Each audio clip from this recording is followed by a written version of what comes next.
পৃথিবী বড় স্বার্থপর, দুনিয়া বড় স্বার্থপর। দুনিয়া কাউরে জায়গা দেয় না, দুনিয়া কাউরে জায়গা দেয় না।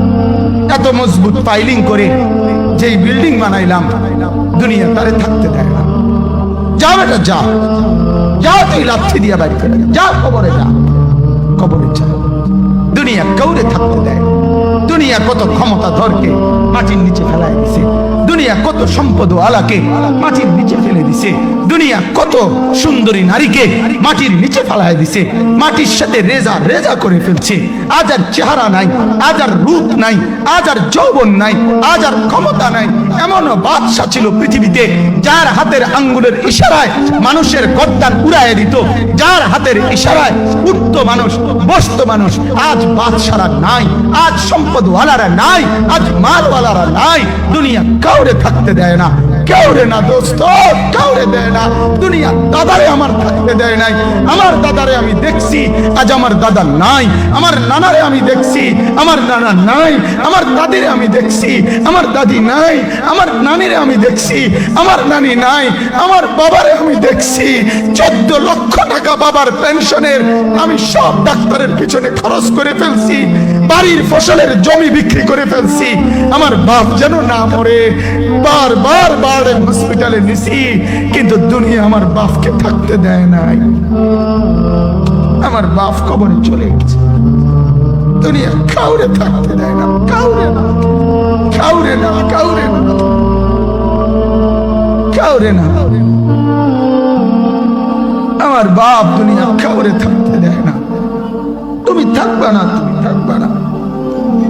দুনিয়ার ধোকায় পড়ো না বাপ, দুনিয়ার ধোকায় পড়ো না।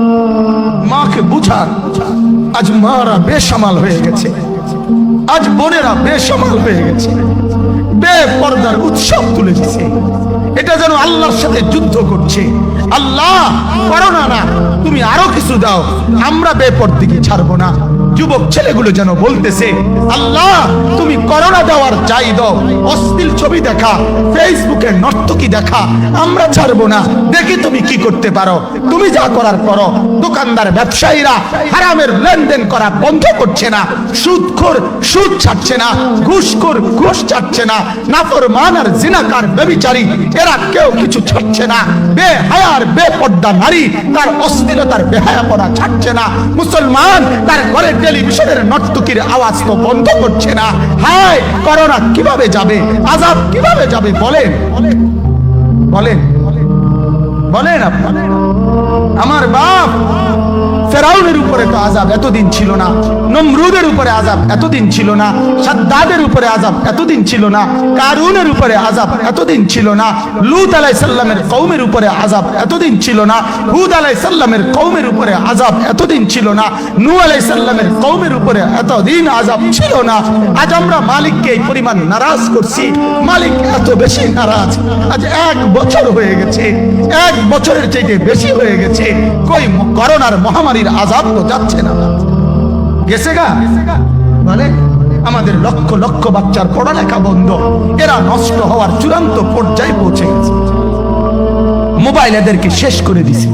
লক্ষ লক্ষ ছেলে, গতকালকে এক মা আমার আত্মীয় ফোন দিয়া বলতেছে, সকাল 10টায় বাচ্চাটা ঘর থেকে মোবাইল লইয়া বাইর হইছে, রাতের 10টায় মা তারে ফোন দিয়া বলছে, বাপ ঘরে আসতি না, ভাত খাইতি না। বাচ্চা তারে বলতেছে, তোমার অসুবিধা কি, তোমার সমস্যা কি? মা এই কথা বইলা কায়দা দিছে যে শোনেন হুজুর কদুর দোয়া করো। এক বাচ্চা, এক ছেলে, সে যদি তার মাকে এই কথা বলতে পারে, তার মানে গুনাহ তারে এত মজা দিয়া দিছে, ফেসবুক তারে এত মজা দিয়া দিছে, ইউটিউব তারে এত মজা দিয়া দিছে, নর্তকী তারে এত মজা দিয়া দিছে, গুনার দৃশ্য তারে এত মজা দিয়া দিছে, সে মাকে ধমক দিচ্ছে। রাত 10টা বাজলে কি হইছে, রাতের 3টা পর্যন্ত দেখলে তোমার সমস্যা, আমার আখিরাত আমি নষ্ট করলে তোমার অসুবিধা, আমার জাহান্নাম আমি ঠিক করে নিলে তোমার সমস্যা কি? আল্লাহ আমাদেরকে মাফ করে দেন, আল্লাহ আমার জাতিকে মাফ করে দেন।